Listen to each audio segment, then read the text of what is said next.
ओम नमो भगवते वासुदेवाय। ओम नमो भगवते वासुदेवाय। ओम नमो भगवते वासुदेवाय। ओम नारायणं नमस्कृतं नरं चैव नरोत्तमं देवीं सरस्वती व्यासं ततो जयमुदीरये। नष्टप्रायेषु अभद्रेषु नित्यं भागवत सेवया भगवति उत्तमश्लोके भक्तिर्भवति नैष्टिकी। मूकं करोति वाचालं पङ्गुं लङ्घयति गिरिं यत्कृपातमहं वन्दे श्रीगुरुदीनतारिणम्।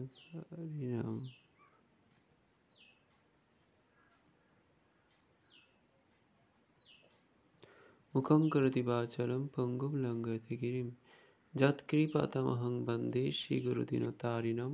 परमानन्दमाधवं श्रीचैतन्य ईश्वरं हरि ओं तत्सत्। जय श्री कृष्ण चैतन्य प्रभु नित्यानंद श्री अद्वैत गदाधर शिवासादि श्री गौर भक्तबिंद।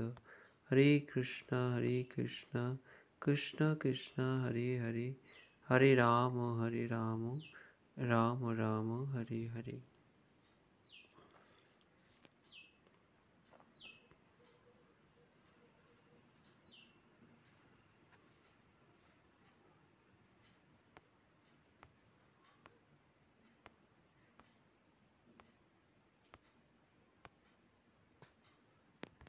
हरे कृष्ण। सर्वप्रथम আমরা গুরুমুখ পদবাক্য আলোচনা করব, তার পরবর্তীতে শ্রীমদ্ ভগবত গীতা যথাযথ দ্বিতীয় অধ্যায় আমরা কন্টিনিউ আলোচনা করব এবং তারপর আমরা শ্রীমদ্ ভাগবতম প্রথম স্কন্ধ ষোড়শ অধ্যায় কন্টিনিউ আলোচনা করব। এর পরবর্তীতে চৈতন্য চৈতামৃত থেকে মধ্যলীলা ষষ্ঠ অধ্যায় আমরা কন্টিনিউ আলোচনা করার পর শ্রীল প্রভুপাদের জীবন কাহিনী কিছু অংশ আমরা আলোচনা করে আজকে পারমার্থিক সৎসঙ্গ সমাপ্ত করব।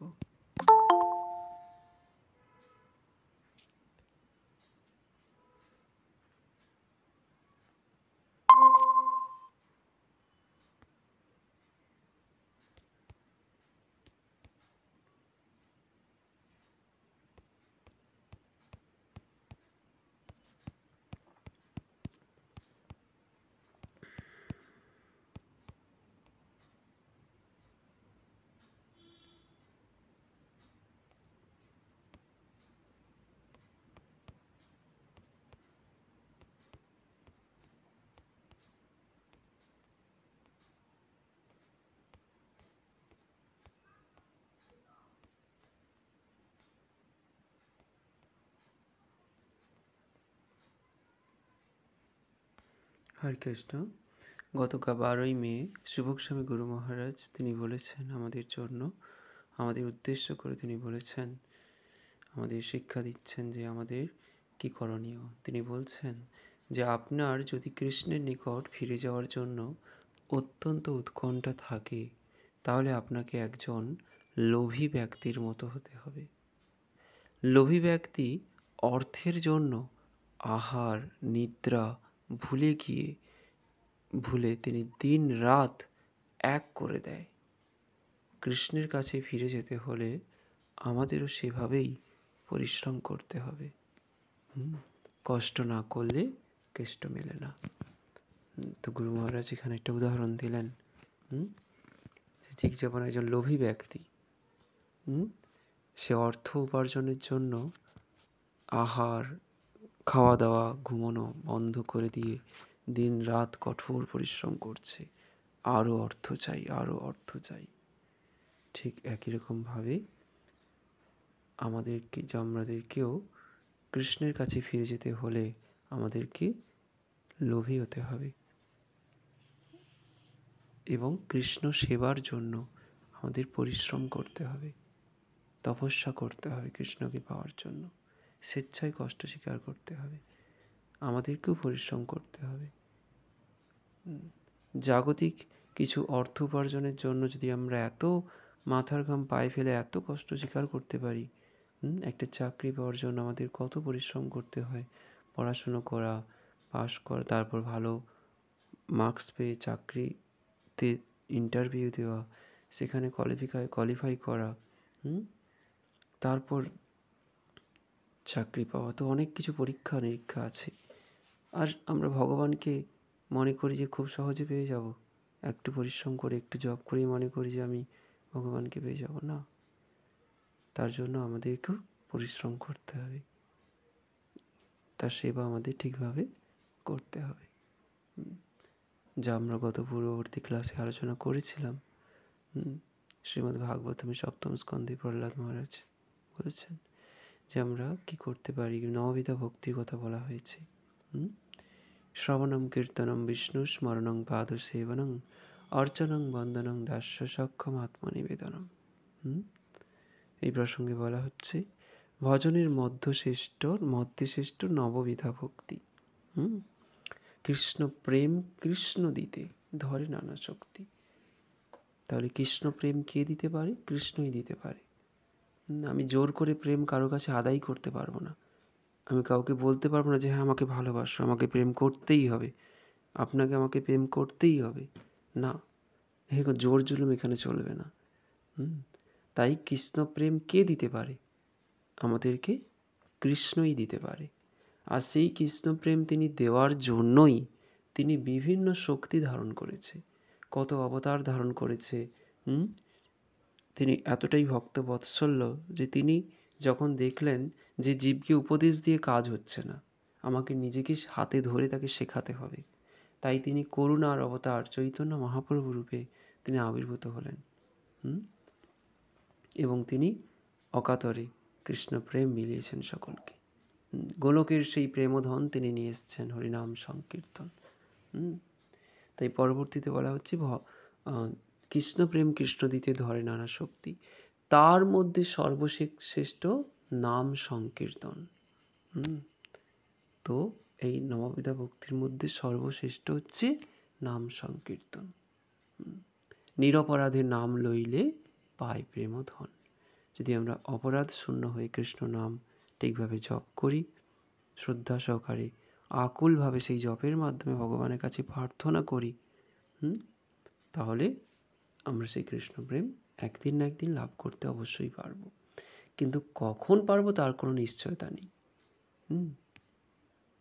কেননা সব কিছু ডিপেন্ড করছে আমার আন্তরিকতার উপর, আমার ভক্তির উপরে, আমার শুদ্ধতার উপরে, আর ভগবানের কৃপার উপরে। এখানে জোর করে কিছু হবে না। ভগবান যখন প্রসন্ন হবেন তিনি আমাকে সেই কৃষ্ণপ্রেম দান করবেন। গুরু রূপে তিনি এসছেন আমাদের কাছে, শাস্ত্র রূপে তিনি এসছেন আমাদের কাছে, নাম রূপে তিনি আমাদের কাছে এসছেন, প্রসাদ রূপে এসছেন, বিগ্রহ রূপে এসছেন, কতভাবে তিনি আমাদের কাছে এসছেন সেই করুণা, সেই কৃষ্ণ প্রেম তিনি দেওয়ার জন্য। তাহলে আমাদের শুধু সেই লোভ থাকতে হবে যে আমাকে কৃষ্ণ প্রেমটা আমাকে লাভ করতে হবে, তার জন্য আমাদের লোভ থাকতে হবে, ঐকান্তিক আগ্রহ থাকতে হবে, পরিশ্রম করতে হবে আমাদেরকে। বিনা পরিশ্রমে কিন্তু সেটা পাওয়া যাবে না। হরে কৃষ্ণ কৃষ্ণ কৃষ্ণ হরে হরে, হরে রাম রাম রাম হরে হরে। শ্রীমদ্ ভগবত গীতা যথাযথ আজকে আমরা দ্বিতীয় অধ্যায় শ্লোক নম্বর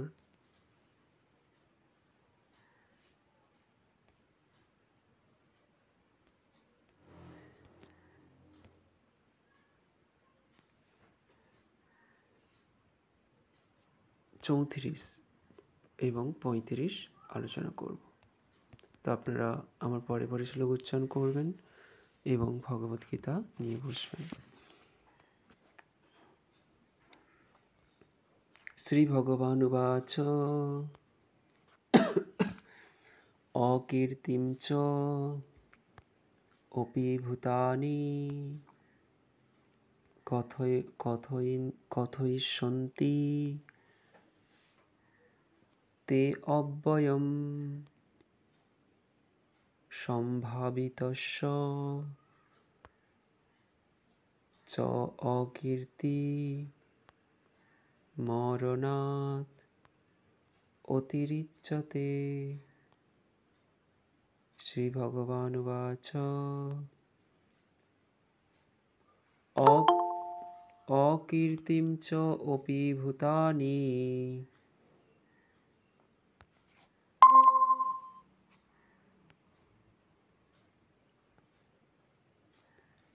কথয়িষ্যন্তি তে অব্যয়ম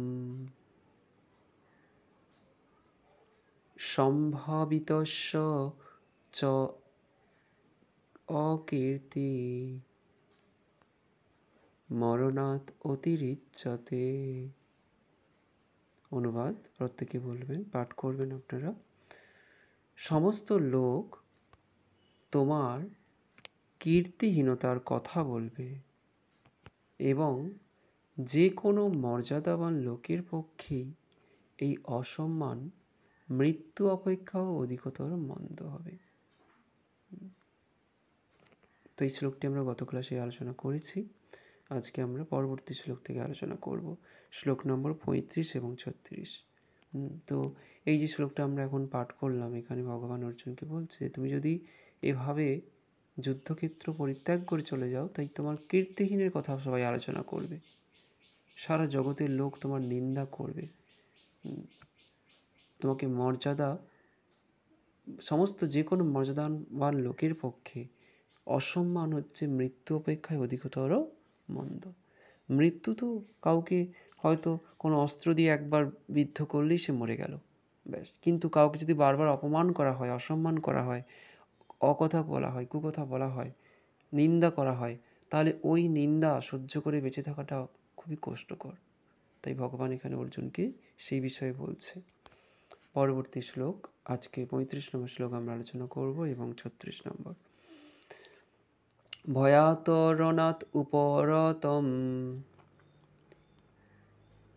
মৎসন্তে তাম মহারথা যেসাম চ তম বহুমত ভূত্তা যাস্য শিলাঘবম। অনুবাদ, হে অর্জুন, সমস্ত মহারথীরা মনে করবেন যে, আপনারা বলবেন পরে পরে, তুমি ভয় পেয়ে যুদ্ধক্ষেত্র পরিত্যাগ করেছ এবং তুমি যাদের কাছে সম্মানিত ছিলে তারাই তোমাকে তুচ্ছ তাচ্ছিল্য জ্ঞান করবে। তো ভগবান এখানে অর্জুনকে বলছে যে তুমি যদি এই যুদ্ধক্ষেত্র ত্যাগ করে চলে যাও, তাহলে যে সমস্ত মহারথীরা এখানে উপস্থিত আছে তারা মনে করবে যে তুমি ভয় পেয়ে যুদ্ধক্ষেত্র পরিত্যাগ করেছ এবং তুমি যাদের কাছে সম্মানিত ছিল, যারা তোমাকে সম্মান করত, তারা তোমাকে খুব তুচ্ছ বলে মনে করবে। প্রভুপাদ তাৎপর্য বলছেন, জয় শ্রীল প্রভুপাদ কি জয়। ভগবান শ্রীকৃষ্ণ অর্জুনকে তার মতামত ব্যক্ত করে বললেন, অর্জুন, তুমি মনে করো না যে দুর্যোধন, কর্ণ আদি মহারথীরা মনে করবে যে তুমি করুণার বশবর্তী হয়ে যুদ্ধ করতে বিমুখ হয়েছ। অর্জুন কেন যুদ্ধ করতে চাইছে না?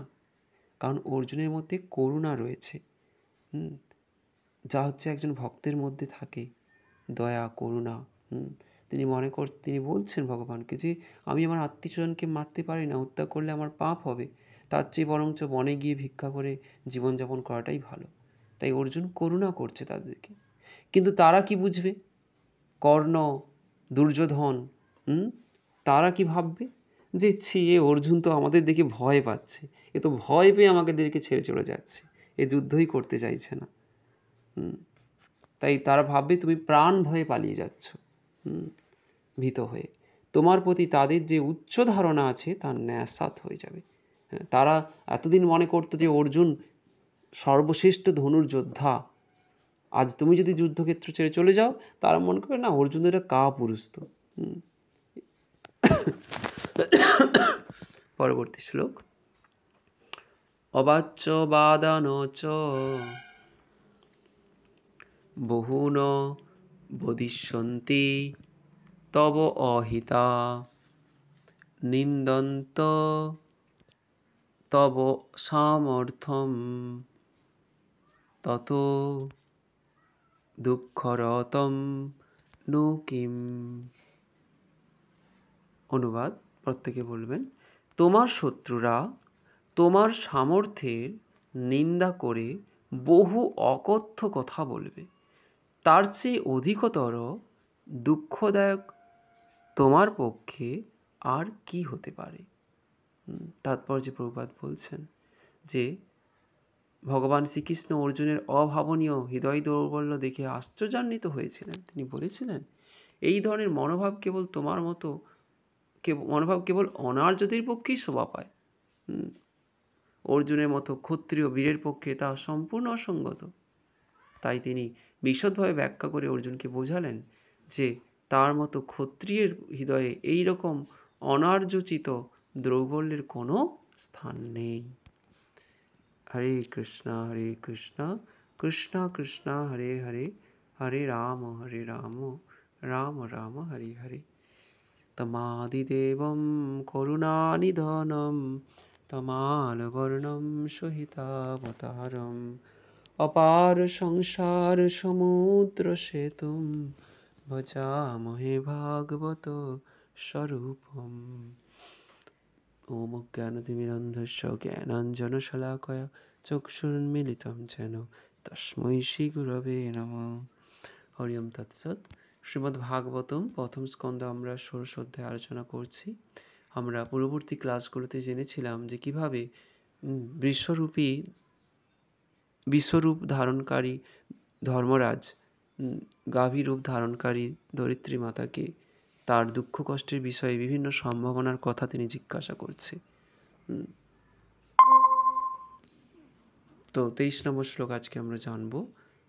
23 নম্বর শ্লোকে কি বলা হচ্ছে।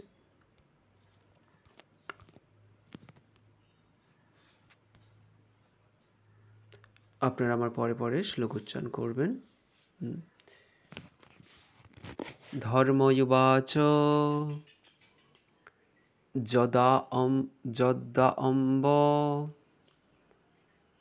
তে ভুরি ভর অবতার কৃত অবতারস্য হরে ধরিত্রী অন্তহিতস্য স্মরতি বিশিষ্টা কর্মাণি নির্বাণ বিলম্বিতানি। ধর্ম উবাচ যদা অম্বতে ভূরিভার অবতার কৃত অবতারস্য হরে ধরিত্রী অন্তহিতস্য স্মরতি বিশিষ্ট কর্মাণি নির্বাণ বিলম্বিতানি। তো ধর্মরাজ বললেন, হে ধরিত্রী মাতা বসুন্ধরা, পরম পুরুষোত্তম ভগবান শ্রীহরি স্বয়ং পরমেশ্বর ভগবান শ্রীকৃষ্ণ রূপে অবতারত্ব গ্রহণ করেছিলেন কেবলই আপনার প্রভূত ভার লাঘবের জন্য। এখানে তার সকল লীলা সম্পাদনই অপ্রাকৃত, আর সেগুলি মোক্ষ লাভের পথ সুদৃঢ় করে তোলে। তো আপনারা বলবেন আমার পরে পরে, হে ধরিত্রী মাতা, পরম পুরুষোত্তম ভগবান শ্রীহরি স্বয়ং পরমেশ্বর ভগবান শ্রীকৃষ্ণ রূপে অবতারত্ব গ্রহণ করেছিলেন কেবলই আপনার প্রভূত ভার লাঘবের জন্য। এখানে তার সকল লীলা সম্পাদনই অপ্রাকৃত, আর সেগুলি মোক্ষলাভের পথ সুদৃঢ় করে তোলে। এখন তিনি অন্তর্হিত হয়েছেন বলে আপনি নিশ্চয়ই তাঁর লীলা কথা স্মরণ করছেন এবং মনে হয় সেগুলির অভাবে শোকাকুল হচ্ছেন। হরে কৃষ্ণ। তো ধর্মরাজ ধরিত্রী মাতাকে বলছে যে পরম পুরুষোত্তম ভগবান শ্রীকৃষ্ণ পরম পুরুষোত্তম ভগবান শ্রীহরি তিনি শ্রীকৃষ্ণ রূপে অবতারত্ব গ্রহণ করেছিলেন, এই পৃথিবীতে এসেছিলেন। কেন এসেছিলেন? যেহেতু ধরিত্রী মাতা পাপের ভার আর নিতে পারছে না, মানুষ এতই অধর্ম করছে, এতই পাপ আচরণ করছে তার উপরে, তাই ধরিত্রী মাতা সেই পাপের ভার আর নিতে পারছে না। তাই তিনি গাভী রূপ ধারণ করে ব্রহ্মার কাছে গিয়েছিল। ব্রহ্মা সমস্ত দেবতা এবং ধরিত্রী মাতা এবং গাভী রূপধারী ধরিত্রী মাতা সকলে মিলে ক্ষীরোদকশায়ী বিষ্ণুর কাছে গিয়েছিল, গিয়ে তার স্তুতি করেছিল, স্তব করেছিল। এরপর ক্ষীরোদকশায়ী বিষ্ণু ব্রহ্মার হৃদয়ে সেই জ্ঞান প্রকাশিত করেছিল যে কিভাবে তিনি এই পৃথিবীতে অবতীর্ণ হবেন খুব শীঘ্রই। এবং তো এখানে সেই প্রসঙ্গক্রমে তিনি এখানে ধর্মরাজ বলছে যে ভগবান শ্রীহরি যখন শ্রীকৃষ্ণরূপে অবতার গ্রহণ করেছিলেন আপনার ভার লাঘবের জন্য, এখানে তার সমস্ত লীলা সম্পাদনই অপ্রাকৃত। তো ভগবান এই পৃথিবীতে এসে যে লীলাগুলো করেছেন সেগুলো সম্পূর্ণরূপে অপ্রাকৃত লীলা, আর সেগুলি মোক্ষ লাভের পথ সুদৃঢ় করে তোলে। যদি আমরা মুক্তি লাভ পেতে চাই এই জড় জগৎ থেকে, তার জন্য আমাদের ভগবানের লীলা কথা যা হচ্ছে অপ্রাকৃত, ভগবানের বৃন্দাবন লীলা, গোবর্ধন লীলা, মথুরা লীলা, যে সমস্ত লীলা তিনি করেছেন সেই লীলাগুলো হচ্ছে অপ্রাকৃত। সেই লীলাগুলি যদি আমরা নিয়মিত পাঠ করি, শ্রবণ করি, স্মরণ করি, তাহলে আমরা ধীরে ধীরে মোক্ষ লাভের পথে অগ্রসর হতে পারি। তাই সেটা এখানে বলছে।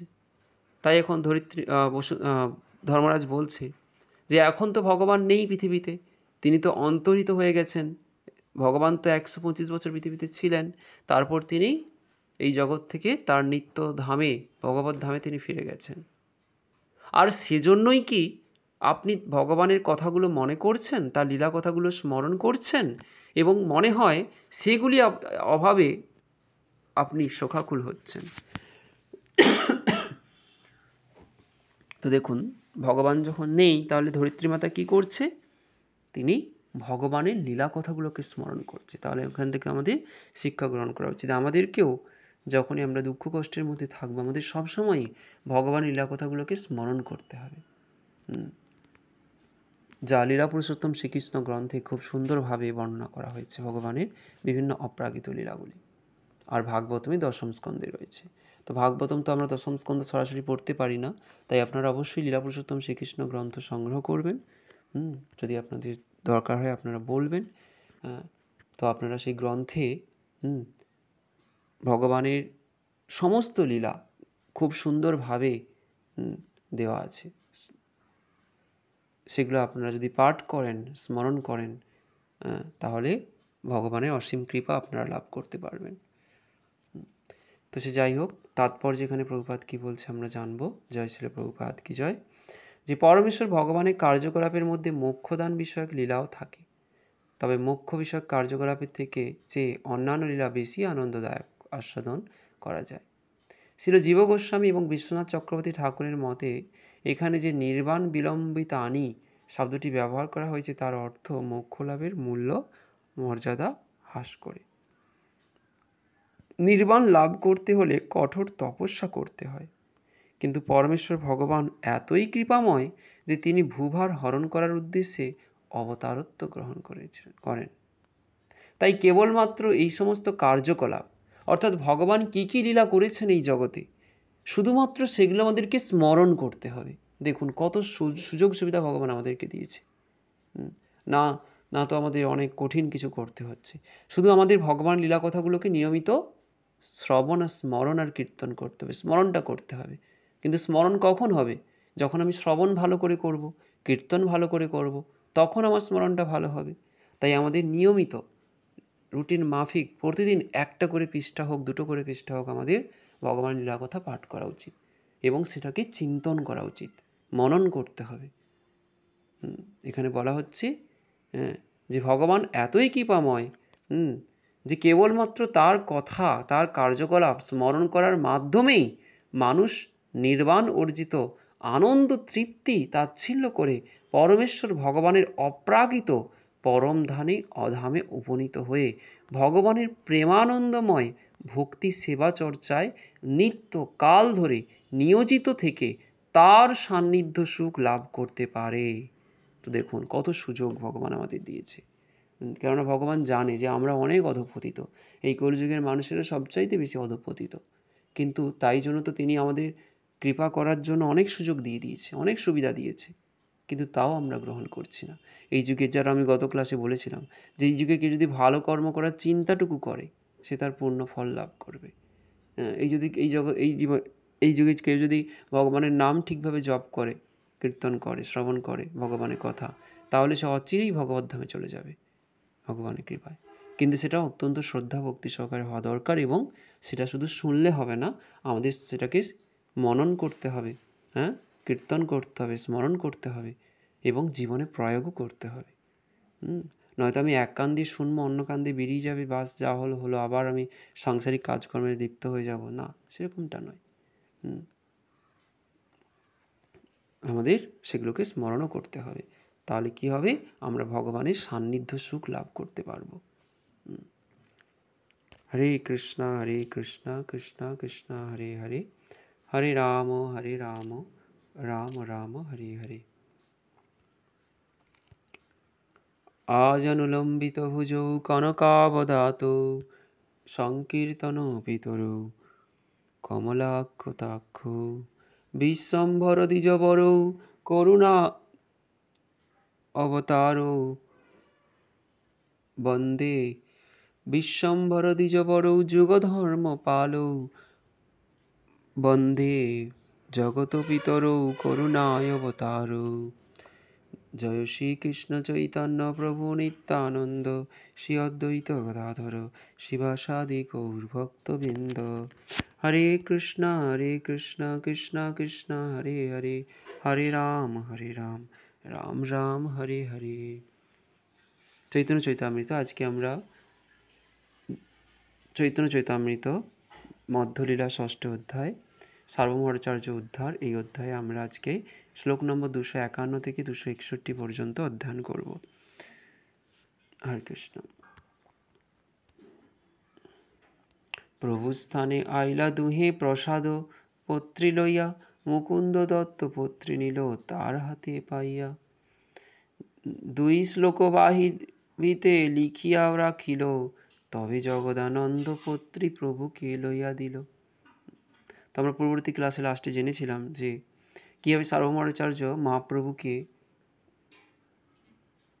সার্বভৌমাচার্য তাল পাতায় করে 2টি শ্লোক লিখেছিল।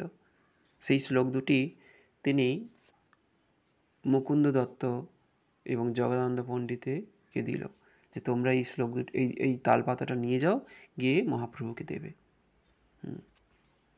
এবং তারা কি করলো, সেই তাল পাতাটি নিয়ে এসে মহাপ্রভুকে দিল।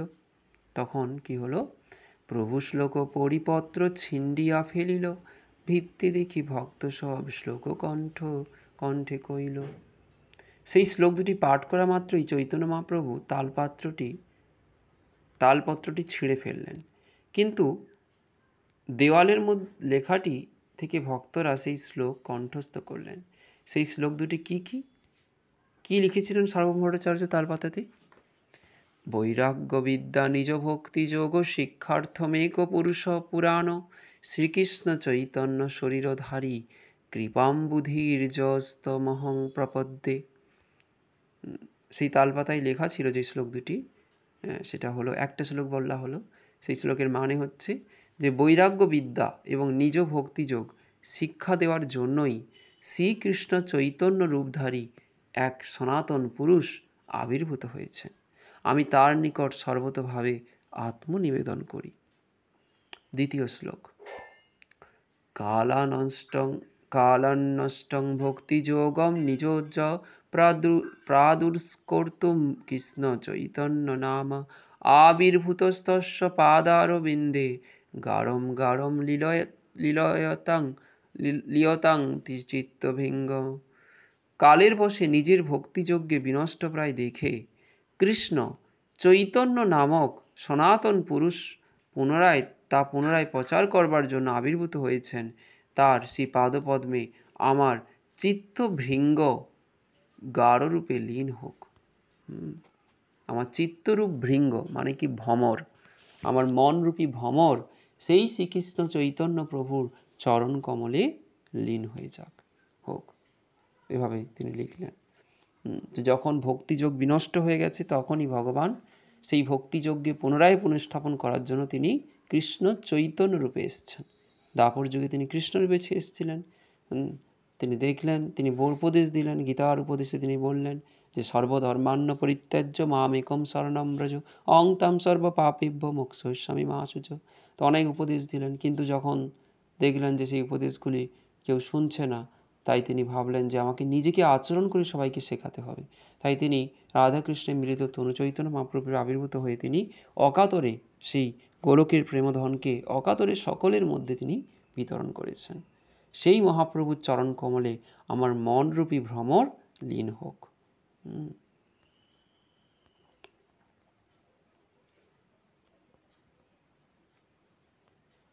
তো প্রভুপাদ তাৎপর্য বলছেন যে ভগবান অনেক উপদেশ দিয়েছে গীতাতে, কিন্তু দুর্ভাগ্যবশত কলিযুগে মানুষেরা এতই অধপতিত যে তারা ভগবান শ্রীকৃষ্ণের নির্দেশ গ্রহণ করতে চায় না।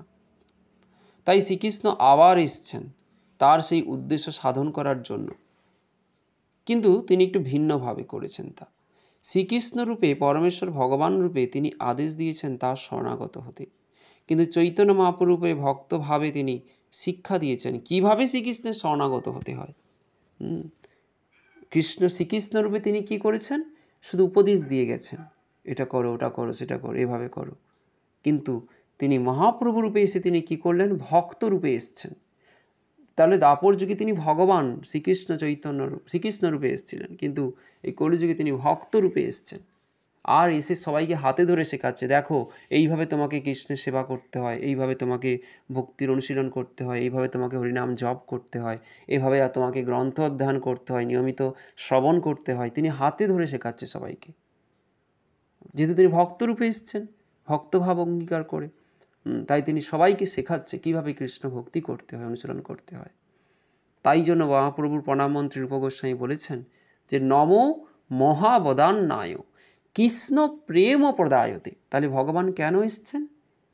চৈতন্য মহাপ্রভু কেন এসছেন? কৃষ্ণ প্রেম প্রদায়তে, কৃষ্ণ প্রেমটা আমাদেরকে প্রদান করার জন্য এসছে। তিনি কেমন না মহাবদান্নায়।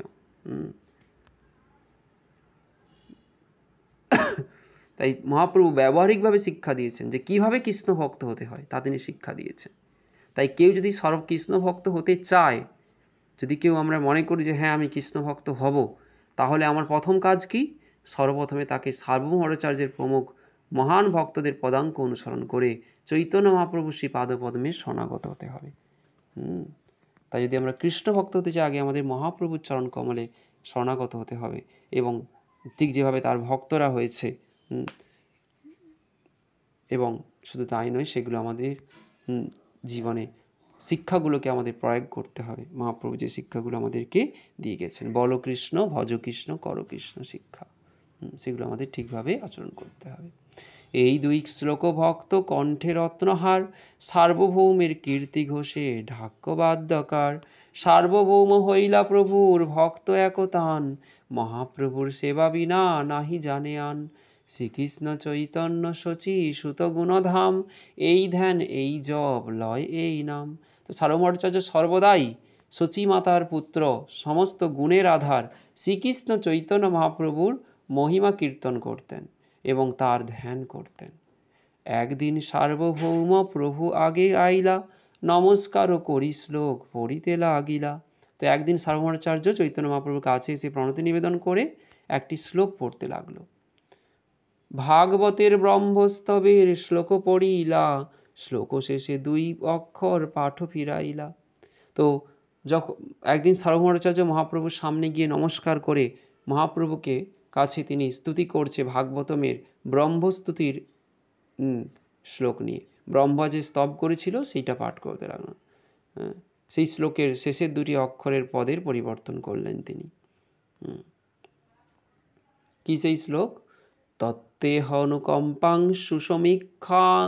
সুসমীক্ষমান ভুঞ্জান এবাত্মকৃতম বিপাকম হৃদবাক বপুর্ভিবিদ ধন নমোতে জীবেত য ভক্তিপদে সদায়ক ভাক। অনুবাদ: যিনি আপনার কৃপালাভের আশায় সকর্মের মন্দফল ভোগ করতে করতে মন, বাক্য, শরীরের দ্বারা আপনার প্রতি ভক্তি বিধান করে জীবনযাপন করেন, তিনি ভক্তিপদের দায়ভাগ অর্থাৎ ভক্তিপদ লাভ করতে পারে। এটা খুব গুরুত্বপূর্ণ একটি শ্লোক, যেখানে বলা হচ্ছে যে যিনি আপনার কৃপা লাভের আশায়, তাহলে আমরা কার কৃপা পেতে চাই? ভগবানের কৃপা লাভ করতে চাই। তাই কৃপা লাভের সেই আশা আমাদের থাকা উচিত, আশা থাকা উচিত, আমাদের ইচ্ছা থাকা উচিত যে আমাকে কৃষ্ণ কৃপা লাভ পেতেই হবে। আর সেই আশা করে আমরা কি করব না, আমাদের যে মন্দ ফল, সকাম কর্মের যে মন্দ ফল, আমাদের পূর্বকৃত কর্মের যে খারাপ ফলগুলো, দুর্ভাগ্য যাই ফল আসুক না কেন, সেই সকাম কর্মের মন্দ ফলগুলো আমরা ভোগ করব, সহ্য করব। সেই সহ্য করে ভোগ করতে করতে আমরা যেন মন দিয়ে, বাক্য দিয়ে আর শরীর দিয়ে, কায় মনোবাক্য, কায় মানে হচ্ছে শরীর দিয়ে, মন দিয়ে আর আমার বাক্য, এই যে কথা বাণী দিয়ে যেন আমরা ভগবানের প্রীতিবিধান করতে পারি।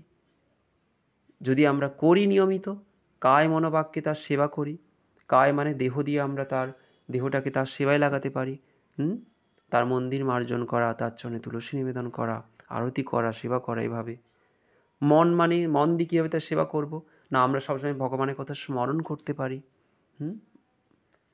আর বাক্য দিয়ে তার কথা, তার নাম জপ করতে পারি। এভাবে আমরা কায় মনোবাক্য দিয়ে তার সেবা করতে পারি, এবং তার শাস্ত্র অধ্যয়ন করাটাও বাক্য দিয়ে সেবা হচ্ছে, কেননা গীতা, ভাগবত ভগবানের থেকে অভিন্ন। তাই আমরা যখন ভাগবত অধ্যয়ন করব, ভগবানের সেবা করছি কিন্তু নিয়মিত, তাহলেই তিনিই হচ্ছে ভক্তিপদ লাভ করতে পারে। এটা ব্রহ্মা বলছে, ব্রহ্মা স্তুতিতে ব্রহ্মা ভগবানকে এই শ্লোকটি বলেছিল। আজ সার্বভৌমাচার্য মহাপ্রভুকে এই শ্লোকটি বললেন। হরে কৃষ্ণ কৃষ্ণ কৃষ্ণ হরে হরে, হরে রাম রাম রাম হরে হরে। নমো বিষ্ণুপাদায় কৃষ্ণপ্রেষ্ঠায় ভূতলে শ্রীমতে ভক্তিবেদান্ত স্বামিন্নীতি নামিনে। নমস্তে সরস্বতী দেবে গৌরবাণী প্রচারিণে, নির্বিশেষ শূন্যবাদী পাশ্চাত্য দেশ তারিণে। প্রভুপাদ গ্রন্থ অধ্যয়ন করতে গিয়ে আজকে আমরা একটি নতুন অধ্যায় পদার্পণ করলাম, চতুর্থ অধ্যায়, যেই অধ্যায়ের নাম হচ্ছে প্রতি নগরে ও গ্রামে। আমরা একটি পৃষ্ঠা অধ্যয়ন করব। সান ফ্রান্সিসকোতে কয়েক সপ্তাহ থাকার পর স্বামীজি লস অ্যাঞ্জেলেসে গিয়েছিলেন। সেখানে তাঁর কয়েকজন শিষ্য নিগ্রো এবং হিস্পানিক অধ্যুষিত একটি মধ্যবিত্ত অঞ্চলে এক দোকান ঘরে মন্দির প্রতিষ্ঠা করেছিল। সেই দোকান ঘরটি ছিল খালি, আর সেই অঞ্চলটিও ছিল নির্জন। স্বামীজি সেখানে 2 মাস থেকে ভাষণ দিয়েছিলেন, কীর্তন করেছিলেন এবং তার শিষ্যদের শক্তি ও অনুপ্রেরণা জুগিয়েছিলেন। যদিও মাথা ঝিমঝিম করার জন্য